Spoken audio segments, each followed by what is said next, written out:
Hey guys, in this video, I'll be briefly running through the 4 essential steps you need to learn in order to learn songs by ear without need for any music sheets. Before we begin, we first need to understand the structure of a song. The songs that we hear normally are often pretty complex, with multiple layers of different instruments, harmonies, percussion, and all that stuff. However, in order to learn songs by ear, we need to first simplify what a song is made up of. Essentially, a song equals key plus melody plus accompaniment, which is based on the chord progression. In other words, a song is written in a certain key and consists of a melody and an accompaniment. The melody refers to the part of the song that we sing, while the accompaniment is everything that happens behind the singing, be it the piano or the guitar or the violin or the drums and so on. The accompaniment is in turn dependent on the chord progression of the song, which is simply a sequence of chords that works behind the scenes in order to make the song sound complete. Now, I know that there are other components such as percussion, dynamics, tempo, and all that stuff, but for the sake of getting started with learning to play by ear, I have simplified a song to only contain its absolutely essential components. We can care about percussion, dynamics, and all that other fun stuff once we get good at these basics, but for now, let's ignore all of that. Also, some songs might be written in more than one key, where different sections are written in different keys, but let's ignore that for now and assume that each song has only one key.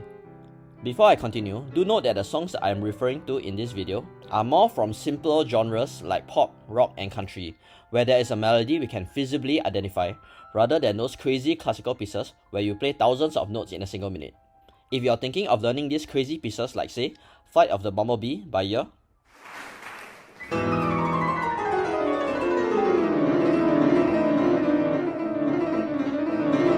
stop wasting your time, as you're probably better off learning that by reading music sheets.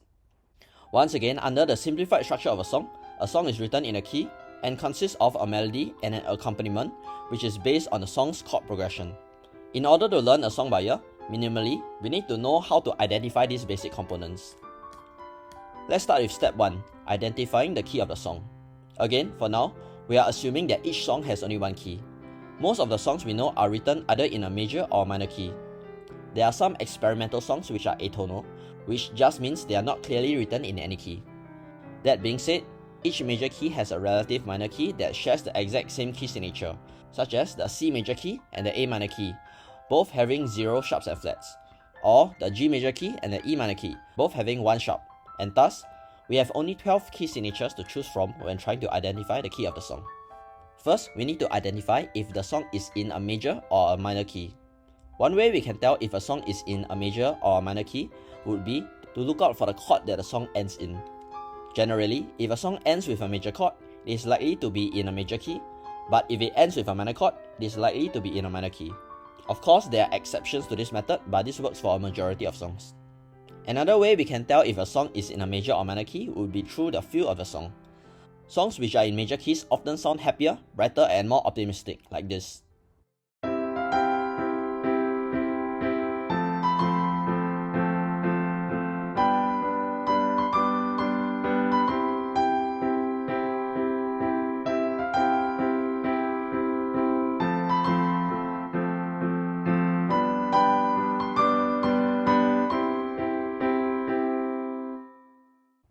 While songs which are in minor keys often sound sadder, more scary, and more pessimistic, like this.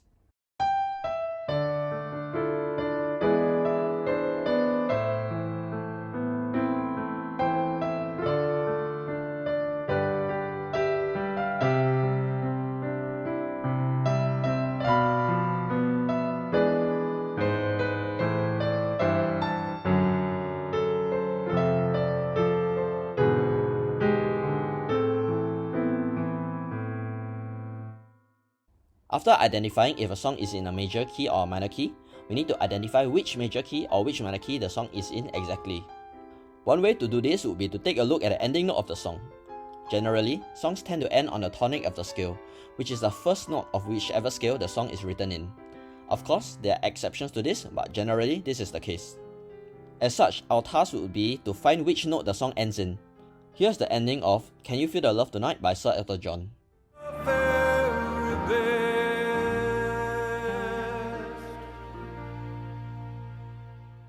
To find the last note, we need to sing the note in our head and try to find it on the piano through trial and error.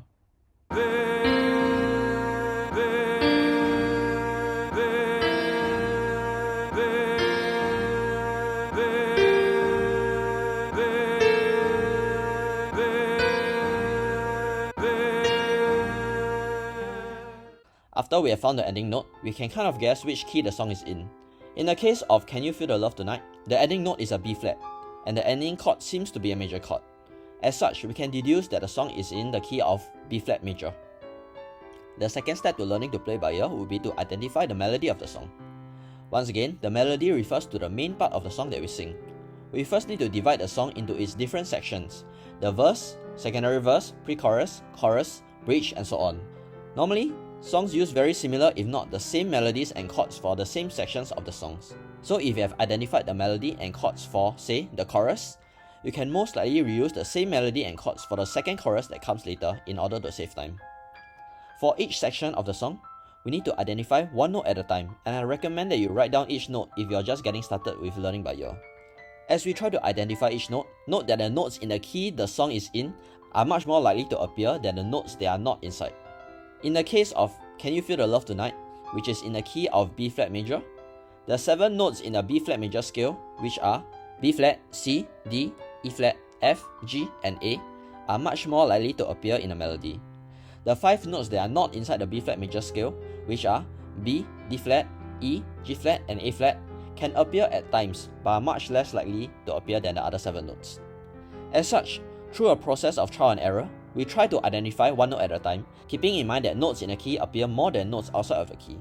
This process might take painfully long at first for those who are just starting out, but do not get discouraged as this is normal at first. I promise that if you can get through this initial hurdle, identifying these notes in the melody gets exponentially easier. The more you practice training your ear, the better your grasp on the concept of intervals, and the more intuitive this process becomes. There's a whole lot more to how we can train our ears to improve our melody identification skills, but I'll explain all that in a later video, so do stay tuned. For now, let's keep in mind roughly how we can identify the melody of the song and move on to the next step. The third step to learning a song by ear is to identify the chord progressions behind the song. Given that we have already figured out the key of the song and its melody, our next step would be to add an accompaniment to the song. However, the accompaniment is built on the song's chord progression, so we first need to figure out the chord progression. Once again, the chord progression behind the song is a sequence of chords that work behind the scenes of the song to make it sound complete. If we multiply 12 unique notes by 4 basic types of chords, major, minor, augmented, and diminished chords, we have 48 chords to choose from, and this is not even including extended chords and other unconventional chords. However, do not worry, as there are some chords that are much more likely to appear than other chords, and these chords are closely related to the key the song is in. Every major or minor key contains a set of 7 chords, which are created from only the notes inside the key. Let's take a look at the key of C major, which contains the 7 notes C, D, E, F, G, A, and B. Each of the 7 notes in the C major scale is a starting note for each of the set of 7 chords. We run through each note and jump up 2 notes, and then 2 notes again to get a chord. Let's put this into practice. The first note of the C major chord is C here. To get a chord starting with C, we jump up 2 notes and then another 2 notes. And there we have the C major chord. We then put a C major chord into the set of chords in the C major key. Next, we start off with the second note D. We jump up 2 notes, then another 2 notes, and end up with a D minor chord. We then also put the D minor chord into the set of chords in the C major key. We repeat the process with the rest of the notes in the C major scale, and we get the E minor chord, the F major chord, the G major chord, the A minor chord, and finally the B diminished chord. As such, if a song is written in the key of C major, most, if not all of the chord in its chord progression will be one of these 7 chords: C major, D minor, E minor, F major, G major, A minor, or B diminished. On a small side note, diminished chords are used much less than major and minor chords in simpler songs, so do try out the major and minor chords first. Let's repeat this for the key of B flat, which Can You Feel the Love Tonight is in. We get B flat major, C minor, D minor, E flat major, F major, G minor, and finally A diminished, which is also used less than the major and minor keys. In essence, to find the chord progression of a song, we first need to find the 7 chords in the key the song is in. This set of 7 chords have the highest probability of appearing throughout the song, and to find the exact chord progression, we either find it through trial and error or through comparing it to our past experience in finding chord progressions. When we are just starting out, we definitely need to do a lot more trial and error, but as we train our ears further and gain more experience, we end up internalizing all these trial and errors, and I promise that we'll see ourselves being able to identify these chord progressions faster and faster. Once again, there's a lot more to cover on the topic of identifying chord progressions that I'll explain in multiple future videos, But for now, let's move on to the final step of learning songs by ear. Before we move on to the final step, do give this video a like and this channel a subscribe if you feel that I'm giving you value and helping you with your learn by ear journey, as it will really help me out for this channel in the long run. The last and final step, given that you have identified the key, melody and chord progression, is putting everything together and actually attempting to play the song. This step no longer requires you to identify notes or chords, but requires you to figure out what style you wish to apply to your playing. Putting everything together consists of multiple different skills that are all optional. You can choose to leave it out entirely if you wish to.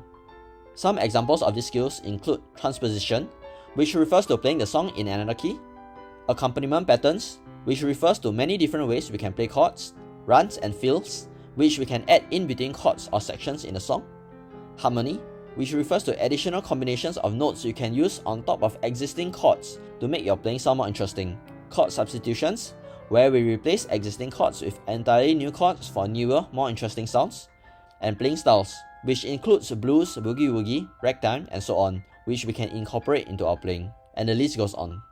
Here is an example of me playing Can You Feel the Love Tonight without adding any of the above.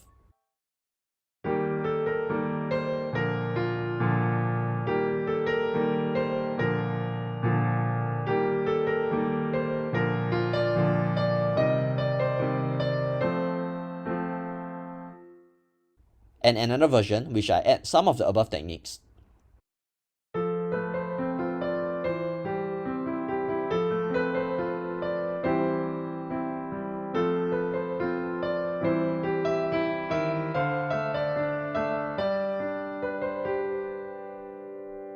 As we can see, adding all of this other stuff makes your playing sound less boring and more interesting. There's also a whole lot more to cover for this topic that I probably cannot explain in one video alone, so do stay tuned for a lot more to come. As such, we have just briefly covered the 4 steps to learning by ear, and I hope you have learned something valuable from this video. The learning journey for playing by ear might take a while, from a few weeks, months or even years, depending on how far you have come and how much time you can dedicate to this journey. But I promise that the end game will be worth it. Remember to be consistent and learn something new every day or so, and you'll be well on your way to learning songs by ear easily. Thanks for watching and see you in the next video.